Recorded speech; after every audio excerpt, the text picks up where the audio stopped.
How was everybody? Good. Thank you so much for being here. I'm really, really excited. This is a really important story for me, and I really hope that you enjoy it. I'm just a link in the chain, and I hope that that becomes really clear as I move through this TED Talk. I'd first like to orientate you to where we're going. We are going to a teeny tiny location in Kenya. It's called Gatunga, and it's in Tharaka Nithi, Kenya. And it is very hot, very dry, and very poor. The buildings are essentially the same color as the land. The land is often dry. So during monsoon season, which happens in December and it happens in April, it rains a lot, and a lot of those buildings actually go away and have to be rebuilt. But not only are the rains heavy, but they're also an issue because if you plant your seeds too soon, they wash away, and too late, they won't germinate, so they fail. I see this every year that I go, and I've been going there since 2012. There was only one year where I actually saw healthy crops. This is your average family. They live on about $25 a month, and they are farmers. They do not have power or water, and that is their only structure. It's 2 rooms.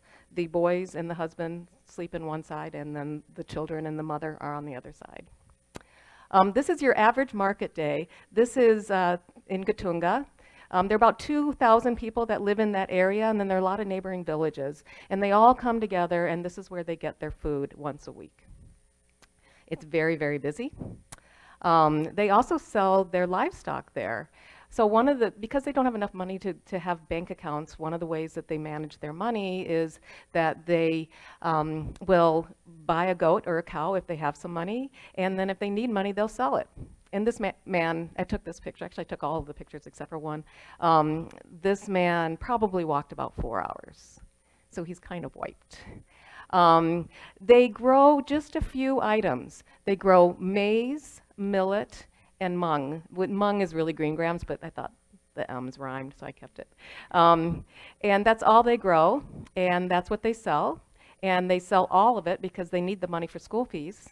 And then when they need food, because they will run out, they go and buy millet, maize, and mung. And they also have to walk to get their water. So oftentimes they'll walk up to 8 hours for water. And it serves a dual purpose. They're also watering their animals, washing their laundry. I was told a month after I took this picture that this river was dry. So you're probably saying, what is she doing here? And why am I telling you all of this? So this is you wondering. So I had this amazing opportunity, and I'm going to backtrack just a little bit so you can I can set up the scene just a little bit, in that I teach, as you know, and I'm passionate about design thinking, and I'm passionate about projects that have a social justice and do really important things. So I tasked my students to design a disaster relief shelter out of cardboard, and then it was built to scale, and it was in the Modern Museum of Art here in Madison. Well, somebody actually saw that and said, hey, you know, buildings in Kenya often get washed away. Maybe we should think about a shelter like that. And she happened to be going, and she said, you can come with me. And I said, okay, I'll go. And she was going for a week, but because I had a whole break and enough time, I said, I'm going for 3.5 weeks. And then I'm like, what am I going to do?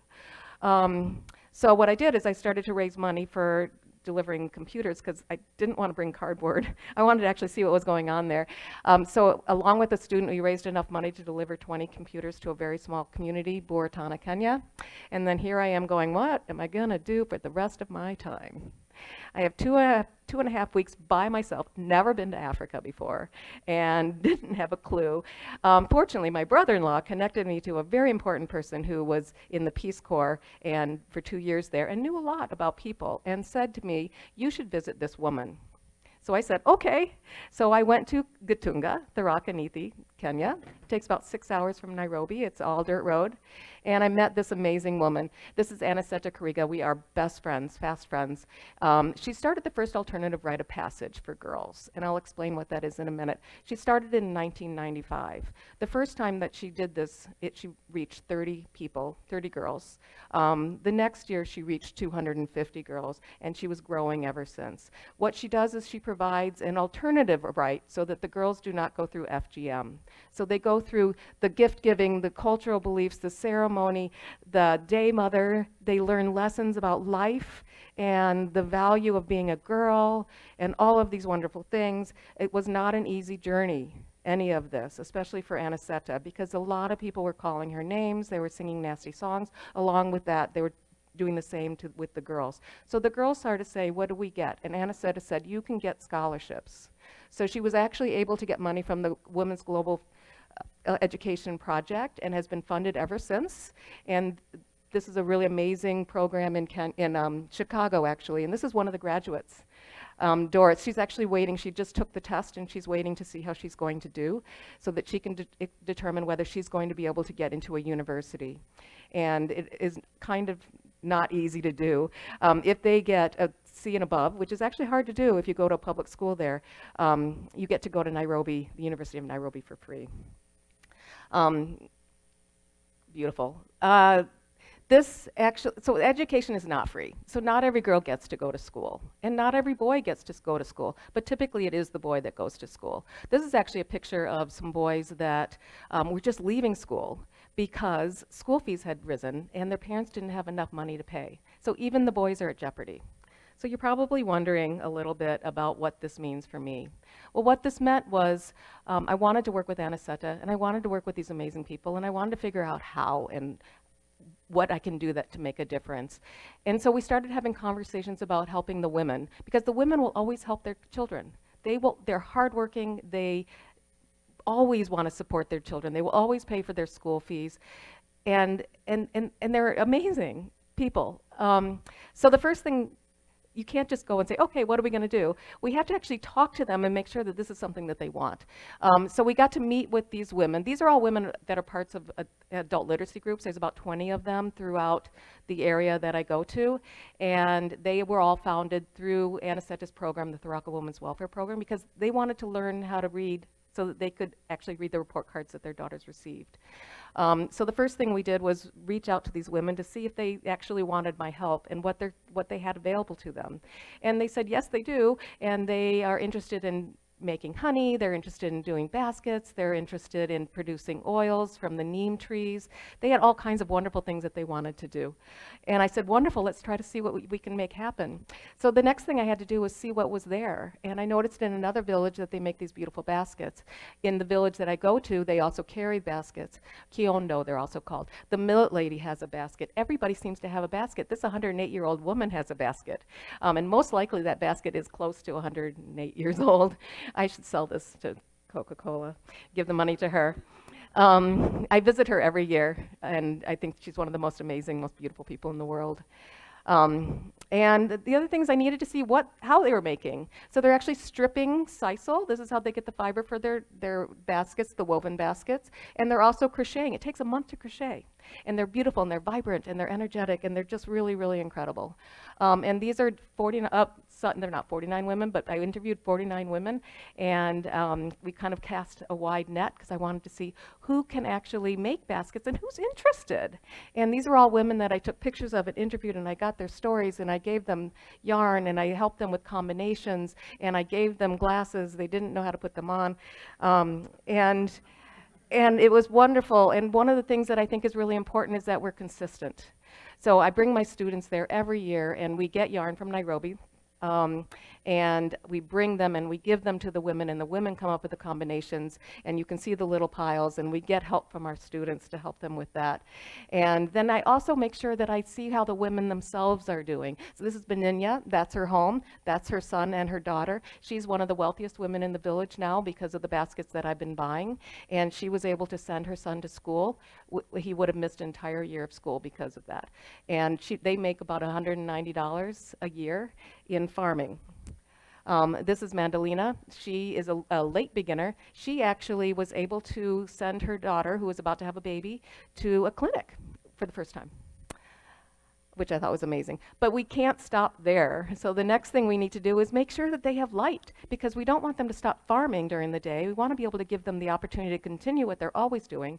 And so my students made light. which is also really important. And I challenged them, and it couldn't cost more than $2.50 to make light. So we've illuminated about 100 homes. We've also created double-sided vests for the women because it takes them up to 8 hours to get water. Why not make it easier for them? So you can see that on the top picture that those two girls are carrying the same amount of water, one on the back and one in the front and the back. And the bags actually, or the vests actually work for a number of things. They're great for seeds, for carrying a baby, for going to the market, just about everything, and they absolutely love them. So you're like, what? Show me the baskets. Show me the money. Baskets.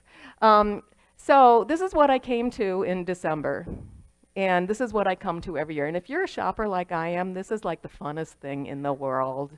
I go and I'm like, whoa. And I can't get too excited, but I do. And so I actually bought all of those baskets. And one of the things that I do is I bring them back, and they're so popular here that even Brava magazine is showing those baskets. But I also take a picture of every woman that makes a basket. And some are more prolific than others. And this is actually one of hers, which I will toss into the audience. Thank you very much. And we have some other baskets that are going to flow around. And here we have 66 baskets, and there are many, many more out there. And because I believe that we need to complete the chain, I actually take pictures who buy the baskets, and I give them the pictures of the women with the baskets. And then I give them back those pictures with the people holding the baskets. And this is a group of women with their baskets. And I'm hoping that the baskets are floating around at this moment, because I think it's really important that you touch and you feel those baskets. They're beautiful. It takes them a month to make, and they're super important. And just a quick little poem by Carolyn Callenborn, just a link in the chain. This kind of work takes time. It's about relationships between people. Each part we do is just a link, but each link must be thought through and be made strong, to last, to be sustainable, to make a difference. Thank you.